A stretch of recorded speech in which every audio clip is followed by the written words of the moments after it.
So it's been a minute since I did like a little workflow video, kind of update you on what I'm using and doing. Obviously I'm in Ableton, probably talk about it the most. Scalar, I either use Scalar or I use another plugin that's kind of a Max for Live deal for MIDI, which is called, I did it in one of my videos, called Quartermiss.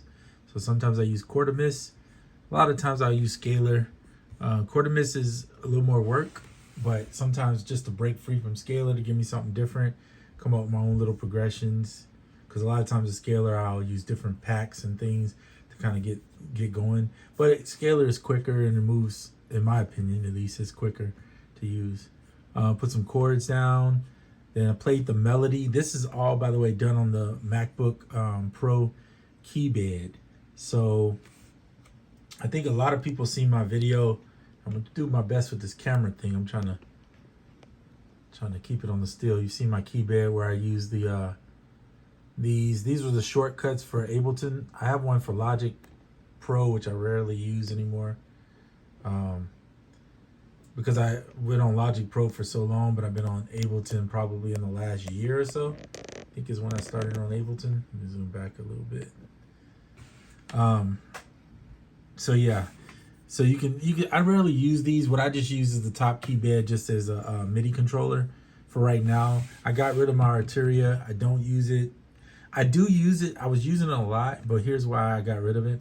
Partially because in Ableton, for whatever reason, Arturia has not updated that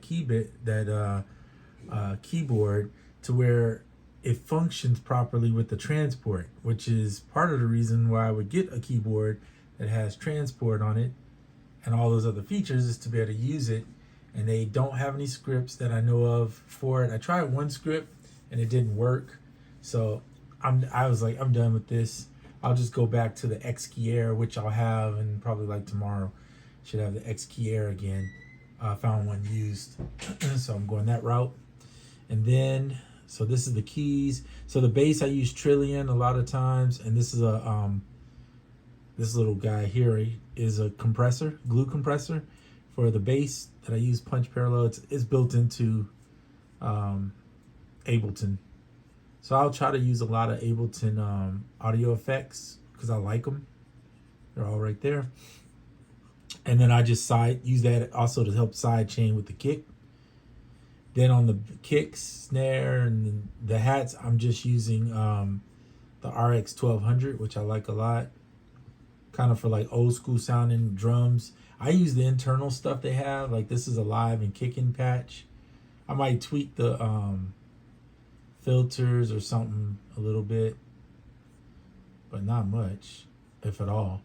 I usually just use those drums because I just like the way they sound. They sound more real to me, and old school just sounds cool.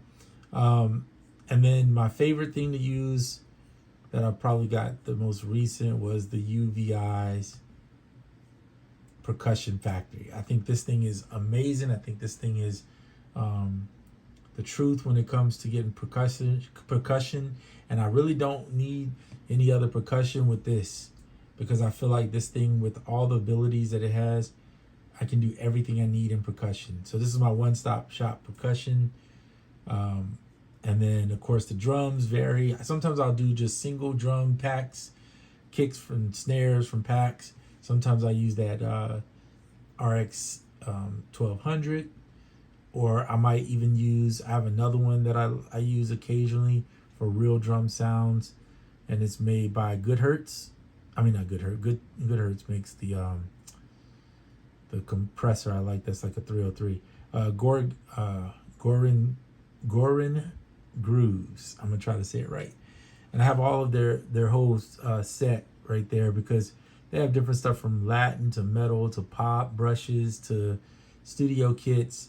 So it's more like my real drum kit. I think Logic has some good ones, pretty good drum kits too, if you're on Logic. But this one is nice to have because I can go anywhere. I can be on Logic or I can be on Ableton, wherever. And when I want a real drum set, I can get that. So sometimes I use that and put those together. You pretty much got keys, a melody, bass, and drums and percussion, and that's a basic track. So it sounds like this.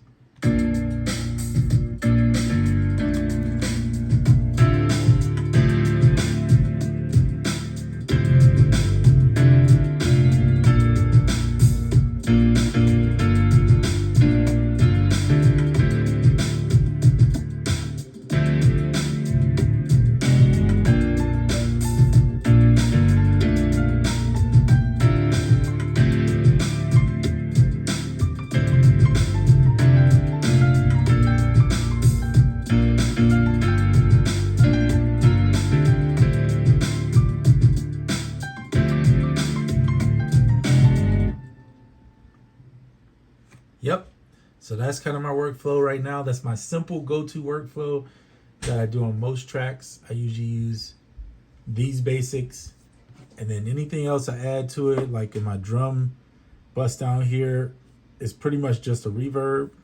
You guys see me use Valhalla. I use Valhalla drum air reverb. It's the Valhalla's vintage verb. The preset is the drum air, and I just use about 10% of it, and then I just add it according to each drum. And then, like I said, that's pretty much it. The master chain stays real basic. I use TB Tone Boosters Barricade, which I've shown it's on iOS as well. I use that one. I use Haze 2 to widen with a natural wide effect. This is on the iPad also. You can use, that's pretty much all I use on most tracks. Everything else is maybe a little bit of here or there. I might do a little compression or something like that. And that's about it. Keep it simple. I don't like to use a ton of stuff. I like to play more than I like to spend a bunch of time adding 50,000 plugins. So, yeah. One day I'll get on here and show you how I use, I think I've done some videos on, a ton of videos on this, but I don't always show my workflow to the madness. A lot of people will get on here and this is a preset, but they'll only start from here and just use these. And I kind of start weirdly anywhere I want to. So I'll show that in another video, how I use Scalar to try to get some different variations in chord packs. Otherwise, you'll end up using the same chords all the time, and it'll drive you crazy, and you won't see the value in it. Don't forget to save your work as always, and I am out.